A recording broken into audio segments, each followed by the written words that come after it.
Chris from the HYPRO service department. Today I'll be showing you how to work on a 2400 series Powerline Plus plunger pump. The tools required for working on this pump include an external plier, a needle nose pliers, a flat blade screwdriver, a torque wrench, a rubber hammer, a 9/16 socket, a 1-inch socket, a 1/4-inch Allen wrench, a 1-inch pipe or piece of PVC, and a 1-inch roller from a larger roller pump or something of equivalent size for removing the oil seals. Let's get started. Use your 1/4-inch Allen wrench to remove the 6 head bolts.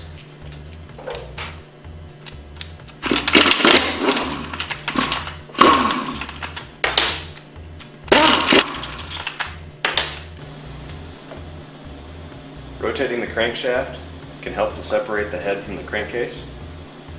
If needed, use your flat blade screwdriver to pry it off the rest of the way, being careful not to damage the seal retainers underneath.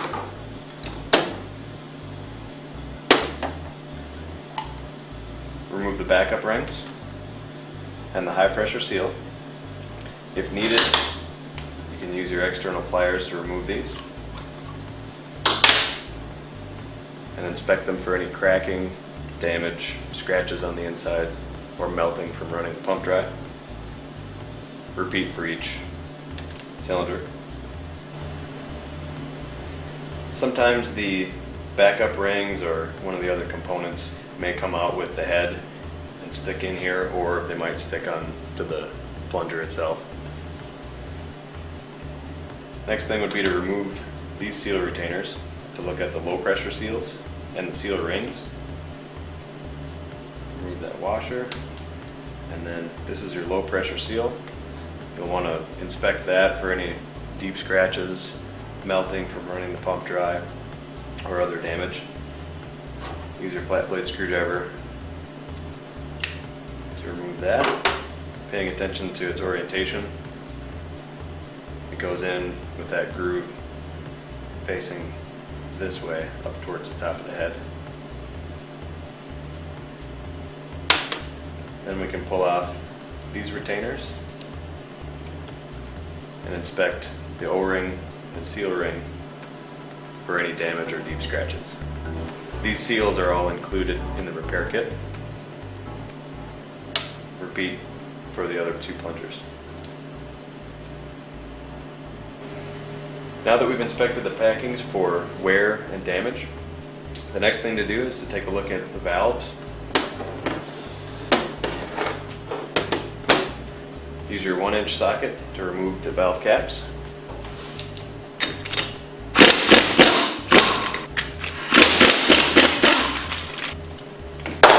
Inspect the valve caps for extreme wear on the inside here. You'll see a pattern that looks like the top of the valve cage.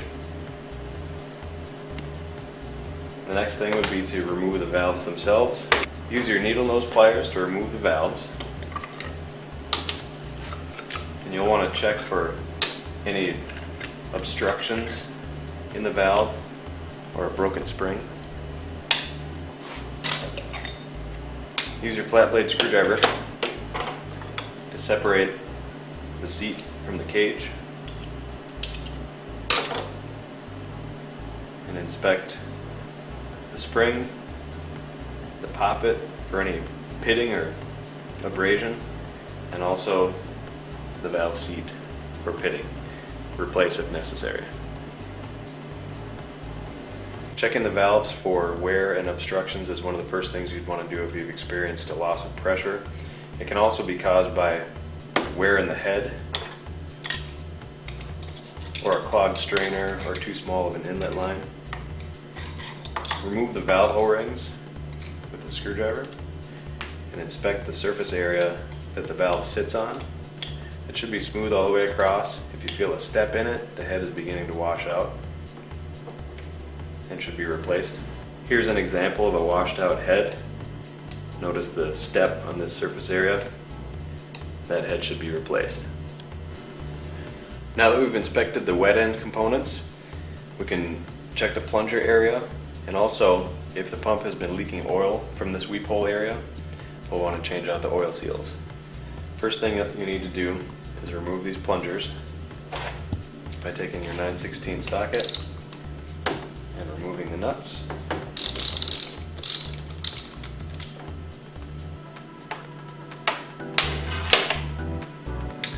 Remove the plungers by twisting and pulling them straight off.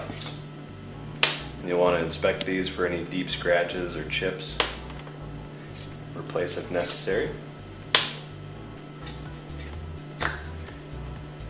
To remove the oil seal, you'll need to remove this brass cartridge by taking your flat blade screwdriver and prying it out.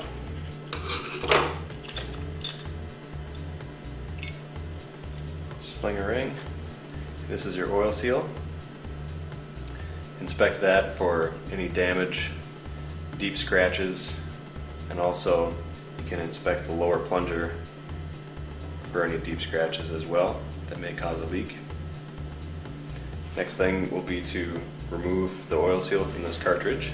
To remove the oil seal from the cartridge, you'll want to use a roller, part number 1005-0005, or a bolt or a piece of PVC pipe, whatever you can find that will fit down onto the casing of the seal.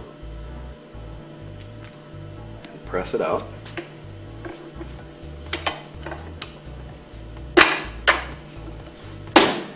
And also inspect this O-ring for any damage and replace if necessary. To reinstall the new seal, you'll want to make sure that the spring side is facing away from the cartridge, and then press that straight on.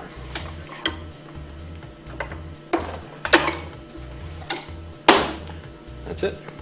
Repeat for the other two. Now that we've installed our new oil seals, we can put the cartridges back in. You'll want to lubricate this outer O-ring and the seal itself, and then twist and push it on until it bottoms out. Repeat for the other two.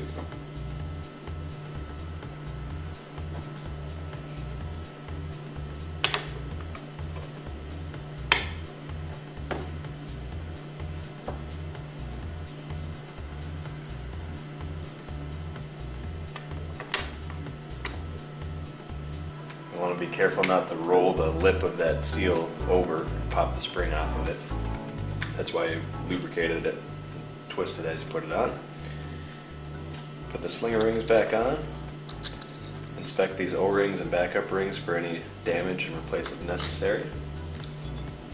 Put a little oil on those before we reinstall the plungers. Want to twist and push them straight on. And then use a medium strength Loctite and reinstall the plunger nuts and torque them between 115 and 120 inch-pounds.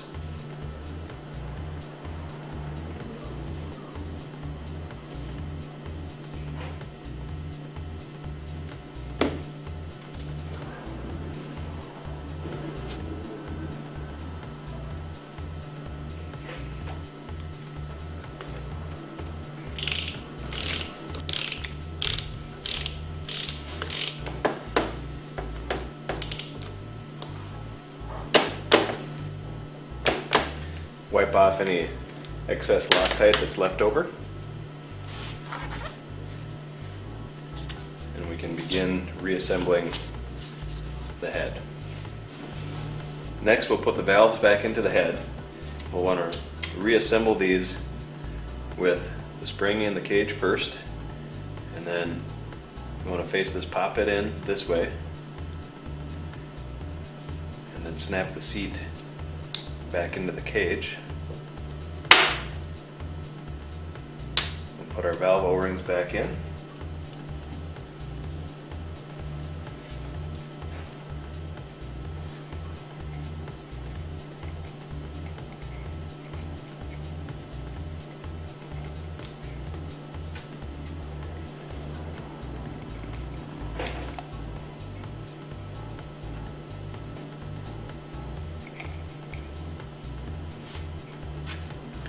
drop the valves in. Push them down straight. You want to make sure that it's not angled in there, for when we run the valve cap down, you don't want to crush that cage, so we'll make sure that that's straight up and down. And then on these valve caps, inspect the O-ring for any damage and replace if necessary.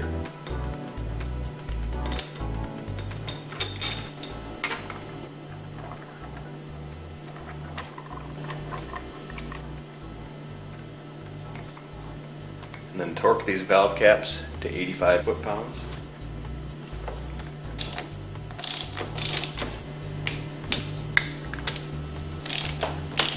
Okay, now we're ready to reinstall our new packings and packing retainers. First thing we'll do is install the high pressure cups into the head. And what you'll want to do is put some oil on these cups and make sure that this groove is facing the head. Push it down into the head. Repeat for the other two. Groove facing the head.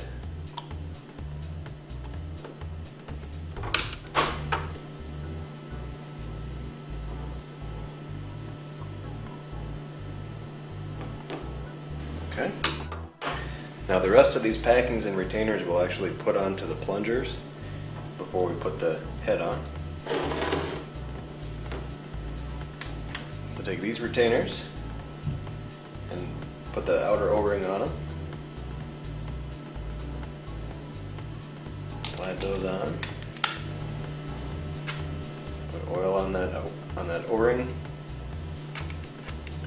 And then the next step will be to put these seal rings and these O-rings into these retainers. So put some oil on the sealer ring. Push that over the plunger. Put oil on this O-ring. And then take this washer and put it on.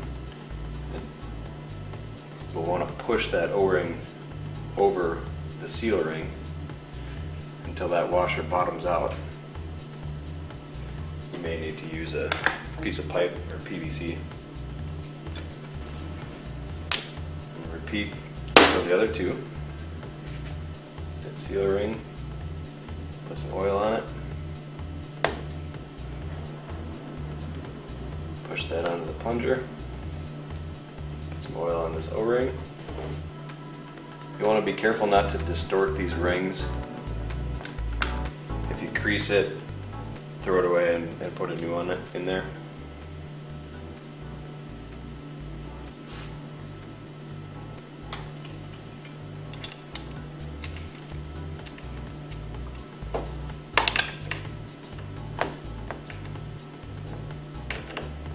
Okay. The next thing we want to do is install the low pressure seals into these cartridges. Helps to put a little oil on the outside. And then this groove on the cup faces up towards the tapered end of the retainer.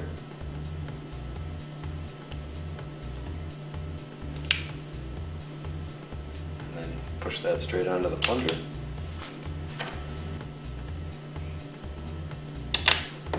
Next, put your backup rings back on.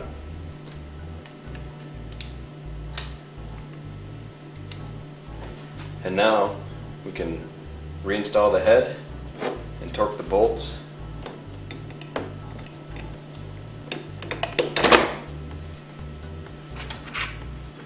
Reinstall the Allen bolts.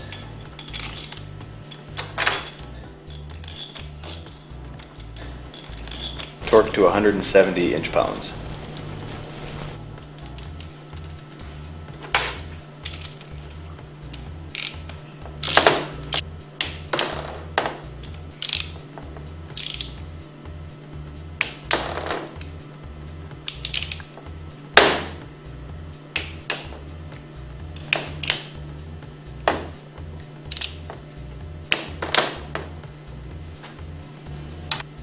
Now that the pump is completely reassembled, turn the crankshaft by hand and make sure it turns nice and free. Refill the crankcase with 26 ounces of 30 weight non-detergent oil, and be sure to reinstall that vented dipstick. This has been the 2400 series Powerline Plus plunger pump. For additional information, visit us online at www.hypropumps.com or give us a call at 1-800-468-3428.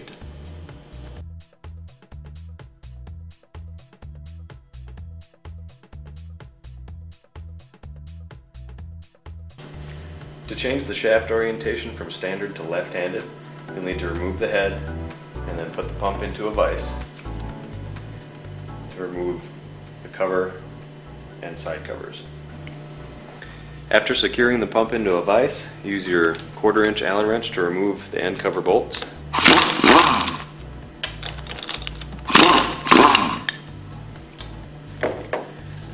It may be necessary to use a rubber hammer to remove the end cover by gently tapping on it. Remove any excess gasket material on either of these surfaces with a fine wire brush. After removing the end cover and any excess gasket material, use your 1/4 inch wrench to remove the side covers.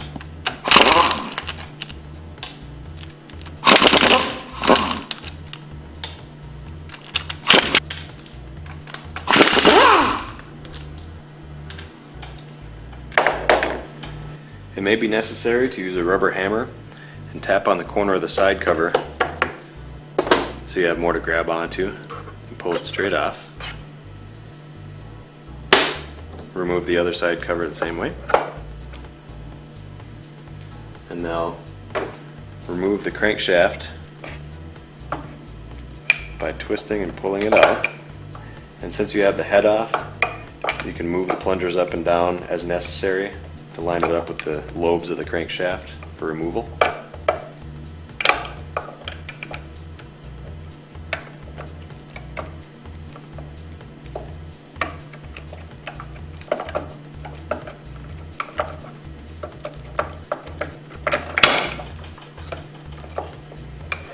And then we'll reinstall it facing this way.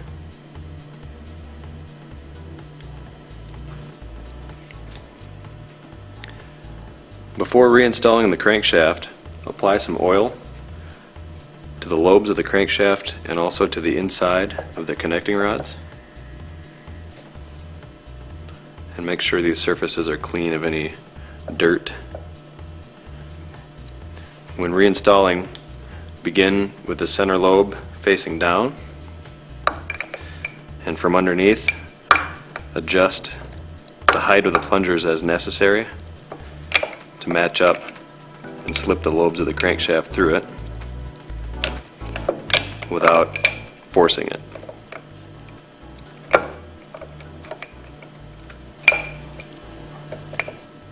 You may want to use a flat blade screwdriver to help align a connecting rod if need be, being careful not to damage it.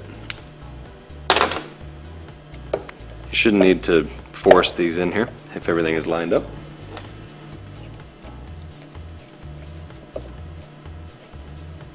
Okay. Now that we've reinstalled the crankshaft, we can put the side covers back on. They are interchangeable from side to side. Notice that there's an angle to this that needs to face, the taper needs to face down towards the head.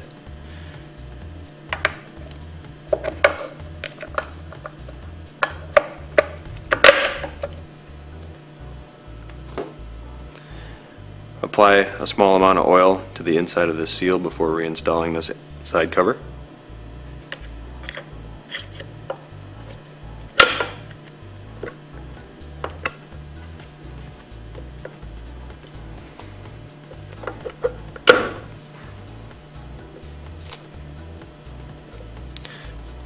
Make sure the pump turns freely. It's a good idea to use a thread sealant type of Loctite on the side cover bolts to prevent an oil leak. It's a good idea to start these bolts by hand and then use your 1/4-inch Allen wrench and torque them between 100 and 110 inch-pounds.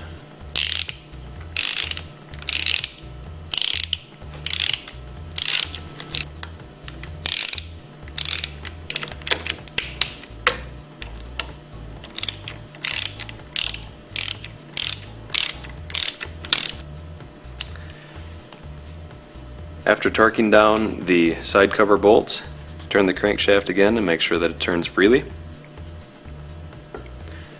Reinstall a new gasket and reinstall the end cover with the drain facing down and the vent plug facing up. Reinstall the end cover bolts and torque them between 100 and 110 inch-pounds.